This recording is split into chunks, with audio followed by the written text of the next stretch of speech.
지난 4월 17일이었죠. 조 바이든 미국 대통령이 중국의 불공정 무역 관행에 맞서서 역사적인 조치를 취하기로 했다. 이렇게 발표를 했습니다. 미국 무역대표부 USTR에 중국산 철강과 알루미늄의 관세율을 3배로 인상하는 방안을 검토하라고 했다는데요. 미국뿐 아니라 중국의 이른바 덤핑 판매를 놓고서 세계 여러 곳에서 무역 갈등이 벌어지고 있습니다. 오늘은 중국과 세계의 덤핑 전쟁에 대해 알아보겠습니다. 바이든 대통령의 발표, 철강 산업을 지키겠다는 선언은 노동자들 앞에서 한 말이었습니다. 철강 노조를 상대로 연설을 하면서 중국을 맹공격했죠. And the prices are unfairly low because China's steel companies don't need to worry about making a profit because the Chinese government has subsidized them so heavily. They're not competing, they're cheating. They're cheating. 철강은 미국 경제의 중추이자 국가안보의 기반이다. 미국 기업들이 지속가능한 철강의 미래를 이끌어야 한다. 이 녹색 강철은 청정에너지, 미래의 전기자동차에 전력을 공급하고 있다. 그런데 중국의 과잉 생산과 시장을 무시한 투자 때문에 미국의 노동자들이 고통을 겪고 있다는 겁니다. 또 미국의 조선업을 명시했죠. 철강은 미국의 산업용 선박은 물론이고 해군 선박에 투입되는 중요한 원자재인데 중국이 문제를 일으키고 있다는 겁니다. 그래서 무역법 301조를 동원해서 관세를 올리기로 했다는 건데요. 현재 중국산 철강 관세가 평균 7.5%라고 해요. 3배로 올리면 25% 정도까지 올라가는데 백악관은 멕시코에서 미국으로 수입되는 철강과 알루미늄도 거론을 했습니다. 중국이 멕시코를 통해서 미국으로 우회 수출을 하고 있다는 거예요. 그래서 멕시코로 고위 인사들을 보내서 이 문제를 놓고 협력하고 있다고 설명을 했습니다. 멕시코는 이미 작년 8월에 자유무역 협정을 체결하지 않은 국가로부터 수입되는 상품 수백 종에 대해서 5%에서 25% 정도의 관세를 부과하고 있는데요. 가장 큰 영향을 받은 나라 중 하나가 중국입니다. 멕시코가 수입산 철강의 원산지를 명확하게 하는 것이 좀 충분하지 않다. 이렇게 미국이 압박을 하는 거죠. 그런데 멕시코를 더 윽박질러서 중국산 우회 수출을 더더욱 차단하겠다는 뜻입니다. 바이든 대통령이 이번에 거론한 이른바 슈퍼 301조, 무역법 301조. 예전에 우리나라도 이것 때문에 참 많이 무서워했었어요. 상대국이 불공정하다, 차별적인 무역 행위를 한다. 그래서 미국 산업에 차질을 준다. 이렇게 판단을 하면 미국 대통령이 자신의 권한으로 무역 보복을 할 수 있게 해놓은 조항입니다.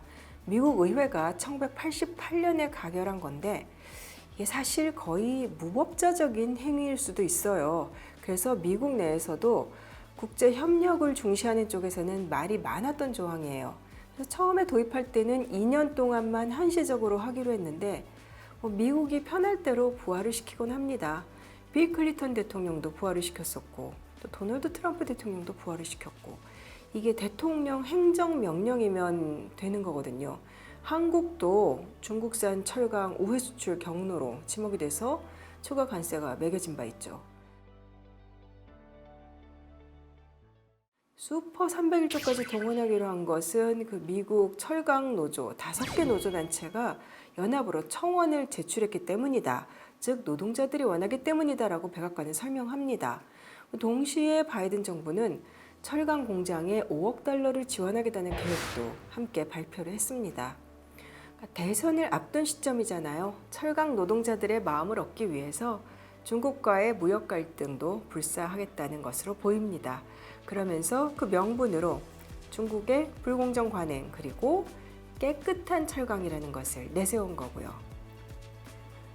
그동안 중국은 미국의 징벌적인 관세를 피하기 위해서 멕시코를 통해서 우회 수출하거나 유럽의 전기차 생산, 현지 투자를 하거나 여러 가지 방식을 써왔습니다.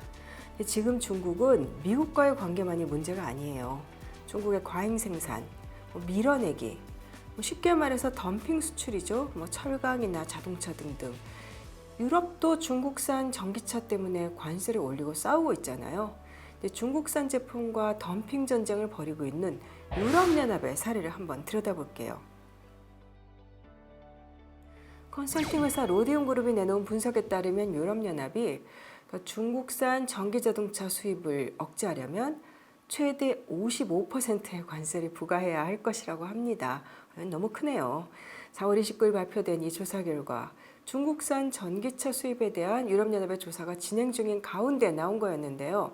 유럽연합은 중국산 전기차의 15%에서 30% 범위의 관세를 검토하고 있는데 이 보고서는 그 정도 가지고는 중국과의 경쟁에서 중국 차들 견제하기에는 충분하지 않다. 이렇게 지적을 한 겁니다. 이런 비아디 같은 중국 기업들은 아마도 10% 정도라면 그 정도 관세 내고도 유럽연합에서는 이제 중국 내 시장에 비해서 훨씬 이제 가격 경쟁력이 높을 것이고 또 이익률도 높을 것이다. 그래서 자동차 판매를 계속할 것이다. 유럽의 시장 분석가들은 이렇게 보는 거예요. 그러니까 관세를 더 올려야 된다는 거고 이 중국 전기차의 가격 경쟁력 사실 부인하는 사람은 없을 겁니다. 일단 중국 시장 자체의 치열한 경쟁, 워낙에 브랜드들이 많고 이제 업체가 많다 보니까 내부에서 가격 경쟁이 워낙 치열해서 단가를 떨어뜨릴 수밖에 없다는 거예요. 이제 그러다 보니까 역설적으로 중국 차 업체들이 그렇게 치열하게 싸워야 되는 중국 시장보다는 외국 시장에서 더 비싼 값에 팔 수 있는 외국 시장에서의 수출을 중시한다는 건데 예를 들면 한 조사를 보니까 중국에서 한 2만 유로 정도 하고 유럽연합에서는 4만 2천 유로에서 판매되는 비아디의 CLU라는 모델. 그러니까 중국 시장에서는 팔아도 수익이 유로화 기준으로 보면 1,300유로에 불과되는 거예요. 한 대를 팔아서. 그런데 유럽에서는 한 대를 팔면 14,300유로를 번다는 거죠. 그러니까 30% 관세를 부과하더라도 비아디 같은 회사는 중국 시장보다는 유럽 시장에서 파는 게 훨씬 더 수익이 늘어난다는 얘기입니다. 그러니까 중국산이 밀려 들어오는 것을 억제를 하려면 관세를 훨씬 더 올려야 한다라고 주장을 하는 건데 이번엔 브릭스 쪽으로 가보겠습니다. 올 들어 야심차게 회원국을 늘린 브릭스. 그런데 브릭스 국가들도 지금 다 중국과 트러블을 빚고 있어요. 올 3월에 브라질 산업부가 중국산 철강을 비롯한 공산품 수입에 대해서 반덤핑 조사를 벌이고 있다는 보도가 나왔습니다. 브라질 산업부는 강철에서 화학 제품, 타이어에 이르기까지 다양한 제품에 대해서 작년 하반기부터 조사를 하고 있는데요. 이제 중국이 부동산 경기 침체라든가 내수 부진 이런 것들 때문에 과잉 생산 문제가 불거지고 이제 세계가 중국의 이제 수출 홍수에 대비하고 있는 시점에 브라질도 미국과 유럽에 이어서 중국과의 무역 전쟁에 나선 거죠.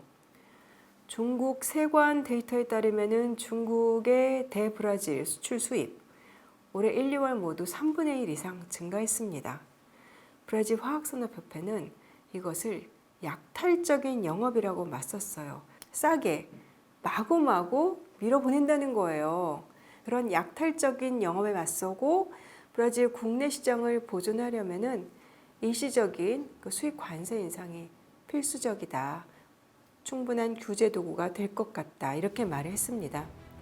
루이스 이냐시오 룰라 다 시우바 대통령, 룰라라고 보통 하죠. 2023년에 대통령직에 복귀해서 세 번째 임기를 시작한 이후에 산업정책을 경제전략의 핵심으로 삼고 있습니다. 최대 무역 파트너이자 또 대두, 철광석 같은 원자재의 주요 구매국인 중국. 중국하고 브라질의 대립을 피하는 것도 브라질 입장에서 중요하기는 해요. 그러면서도 또 동시에 중국산 수입품과의 전쟁을 해야 하는 딜레마를 안고 있는 거죠. 같은 브릭스 회원국인 인도도 중국산 수입을 제한하려고 또 나섰습니다. 전 세계 어느 나라보다 사실 중국산 제품에 대해서 제일 반덤핑 명령을 많이 도입한 나라가 인도예요. 올 1월에 인도는 자국 제조업체들 보호하기 위해서 자금용 기계인 휠로더라든가 석고 타일이라든가 산업용 레이저 이렇게 중국 제품 3종류에 대해서 5년 동안 반덤핑 관세를 매기겠다 발표를 했습니다. 인도 상무부의 조사부서인 무역구제국이 조사를 해보니까 이 제품들이 인도 시장에 정상 가치보다 낮은 가격으로 수출됐다.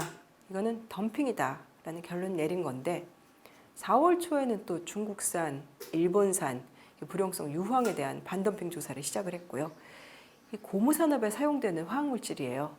근데 여러 가지 품목들이 있지만 근본적인 문제는 인도 같은 경우는 무역 불균형입니다. 2022년, 2023년 2년 동안 인도의 중국 수출이 한 153억 정도? 근데 수입한 것은 1,000억 달러에 가까워요. 그래서 800달러가 넘는 이제 무역 적자를 본 거죠, 인도가.